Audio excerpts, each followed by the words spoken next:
Good day. So we're taking a look at some of the questions from the January 2020 paper. The first one on that paper is what percentage of 40 is 8? Now they have different questions like these, and the key to this question is how you read it, is the grammar and the English to this question. So what percentage of 40 is 8?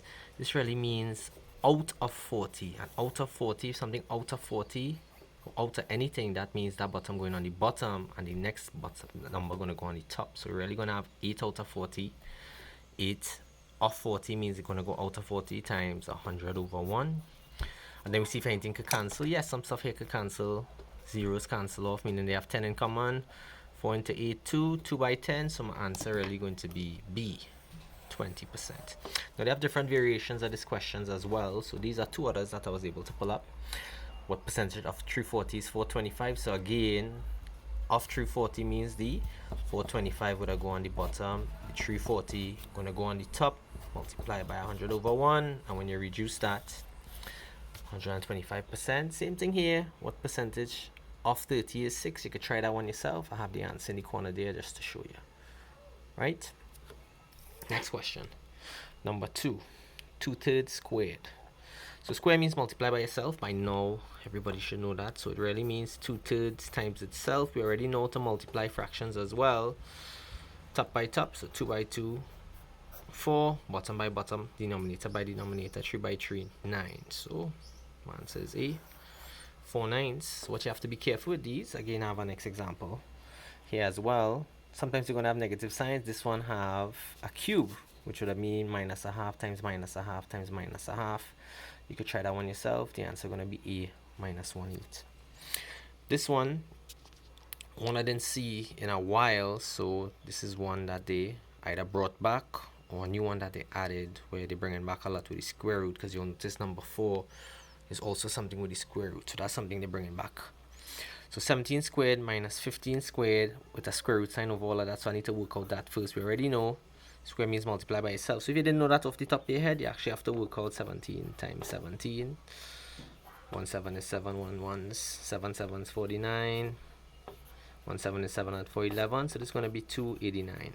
So this is really 289 for this part minus 15 squared, 15 squared, 15 by 15 is going to give you 225. So 289 minus 225, I'm going to get 64. So this is really going to work out to the square root of 64.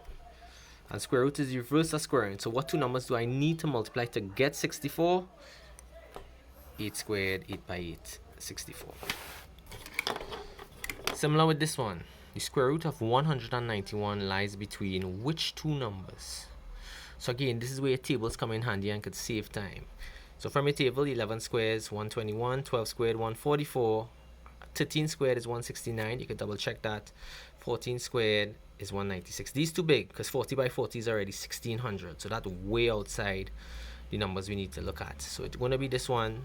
13 squared is 169, and you could have double check that yourself, but knowing your tables would have speed this up, and 13 going to come up a lot sometimes in Pythagoras theorem type questions. So it is between 169 and 96, which would be these numbers squared. So when I find the square root of something, the square root of 196 would be 14 and 13, so 191 obviously going to fall in between there. And they have a next one like this, by the way, with 181. Same idea. This one gives students a lot of troubles, and it actually has several questions on this type. So this is really the distributive law, expanding and factorizing, which is the reverse of each of those processes. So just to show you, the answer is going to be D, but I'm just going to show you how it's going to get that, and we're going to look at some of the others after. So we're using factorization here. So factorization we have done before. Let me just do a quick demonstration of factorization up here. So if I wanted to factorize 2x plus 10, what do those two pieces have in common? We're taking out the highest common factor, which is one of the methods for factorization. So both of them have 2 in common. So I take the 2. Factorization means everything going to be in brackets because it's the reverse expanding. So 2 times what going to give me 2x, 2 times x going to give me 2x, 2 times what going to give me 10, 2 times 5 going to give me 10. Or since factorization is reverse expanding, when I pull out my factor, since we going in this direction means multiplying, you can double check 2 times x, 2 times 5, 10. When we factorize, you can think of it as dividing by the factor. So this is going to divide by 2, this is going to divide by 2. The 2's cancel, give me x, 10 into 2, 5. And we'd have done like that previously. So same idea we're going to use here. So just to show you why D going to be the answer, and then we could look at the others after.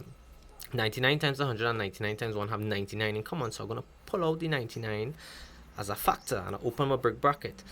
But when I pull out my factor, it really means I'm dividing each piece by the factor. Just like we would do up there, we divide both by the factor we pull out, which was 2.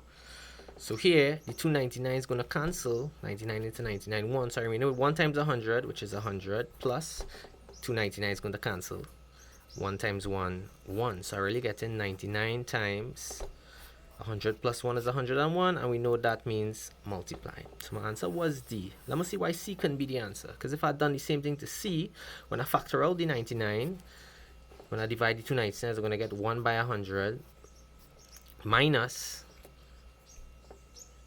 1 minus 1. I think I make a mistake here. This is probably supposed to be a multiply. Let me just fix that.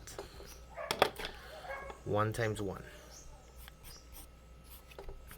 So that would be 100 minus 1. So this would have been